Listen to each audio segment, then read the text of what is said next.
Bismillahirrahmanirrahim. Assalamualaikum warahmatullahi wabarakatuh. Alhamdulillahirabbil alamin wassalatu wassalamu ala asrofil anbiya'i wal mursalin wa ala alihi wa ashabihi ajma'in. Amma ba'd. Anak-anakku dan pemirsa Sempat TV yang insyaallah dimuliakan Allah. Sebelumnya marilah kita sama-sama memanjatkan rasa syukur kita kehadirat Allah Subhanahu wa taala. Sampai hari ini kita masih diberi nikmat yang banyak oleh Allah, nikmat kesehatan, nikmat kesempatan, dan nikmat-nikmat yang lain yang perlu kita syukuri dan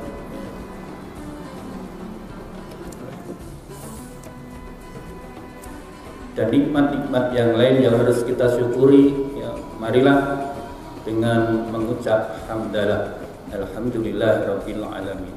Anak-anak sekalian dan pemirsa Sempat TV yang berbahagia, pada kesempatan ini saya akan sampaikan sedikit tentang manfaat daripada istighfar.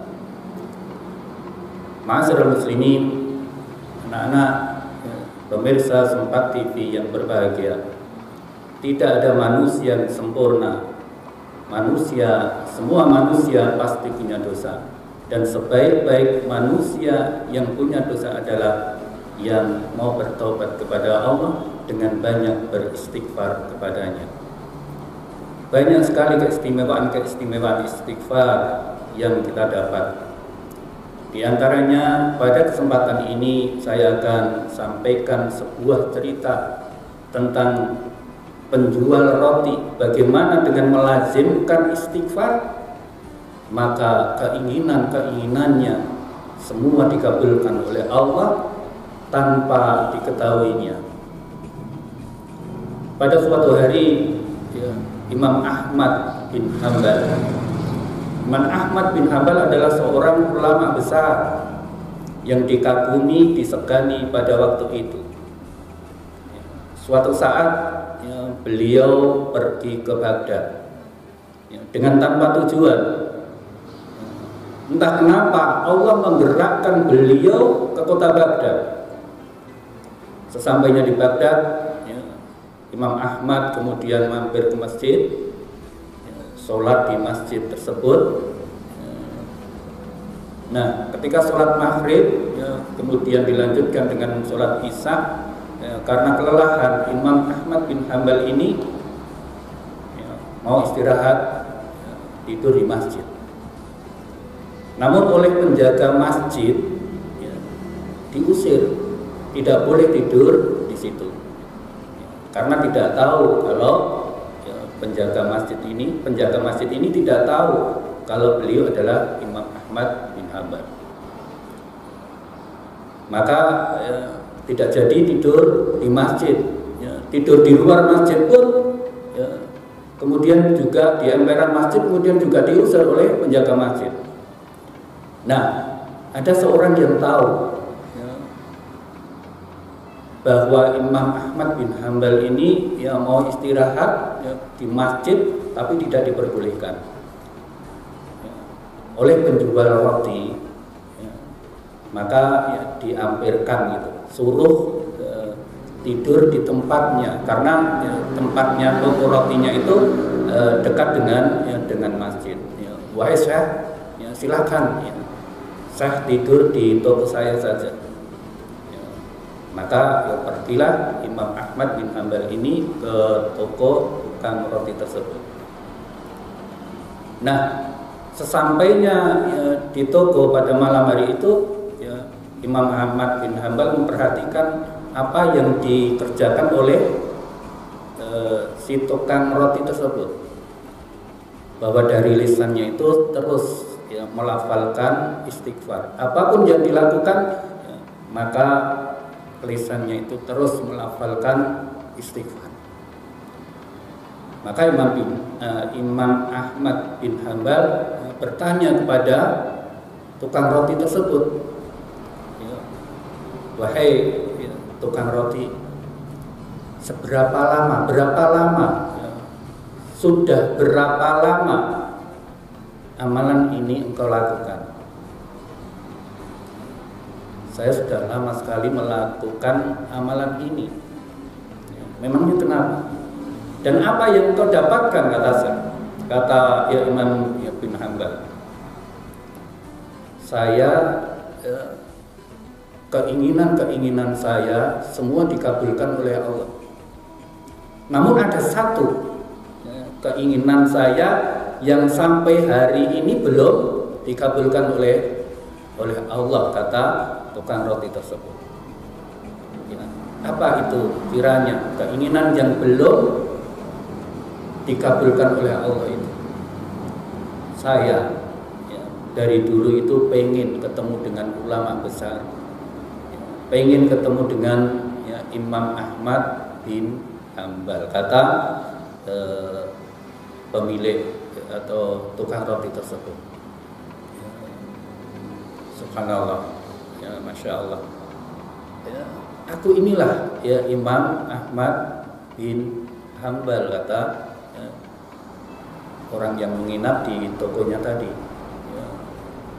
Inilah ma'asyiral muslimin, anak-anak sekalian, pemirsa Sempat TV yang insya Allah dimuliakan oleh Allah, keajaiban istighfar.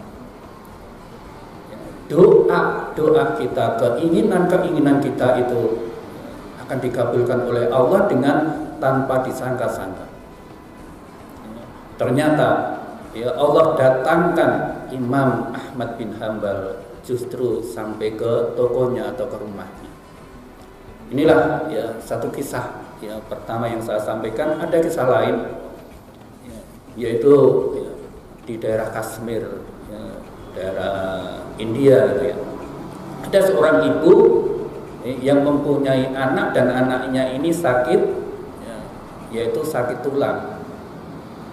Sudah dibawa kemana-mana, ke dokter mana-mana, tapi belum sembuh juga. Beberapa dokter menyarankan supaya anak ini dibawa ke dokter di daerah India, yang mana dokter tersebut adalah dokter spesialis penyakit tulang. Namun ibu ini nggak punya biaya untuk pergi ke India, harus naik pesawat dan seterusnya, nggak punya biaya.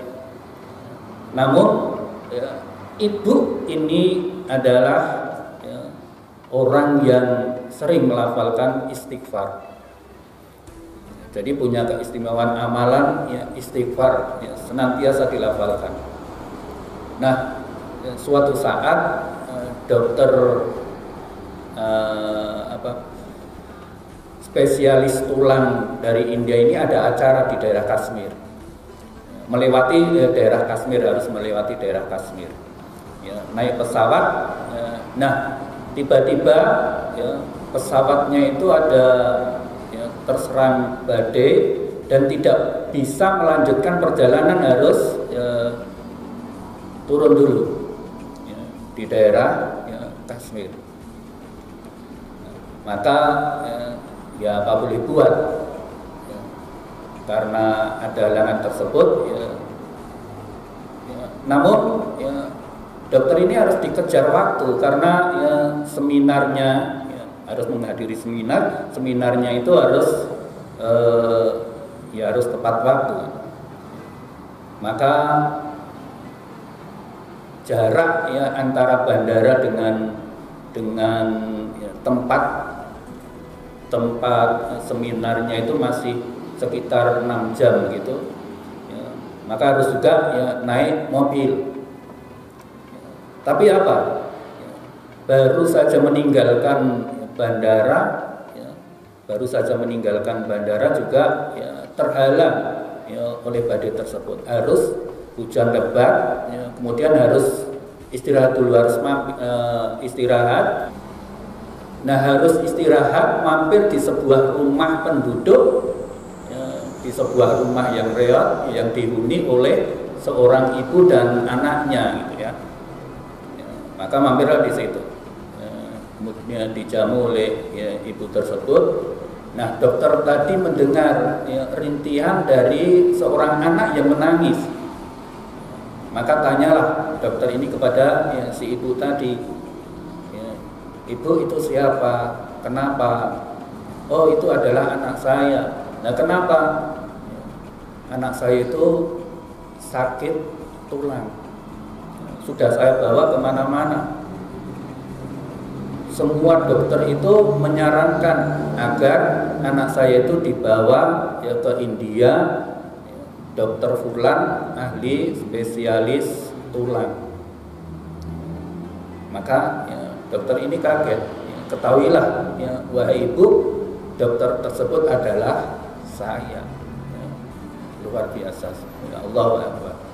Inilah ya, tanpa diduga, ya, dengan ya, banyak melafalkan istighfar, amalan istighfar ini, ya, Allah datangkan seorang dokter yang bisa menyembuhkan anaknya yang sedang sakit tulang. Inilah ya, ma'asyiral muslimin, anak-anak sekalian, pemirsa Sempat TV yang insya Allah dimuliakan oleh Allah.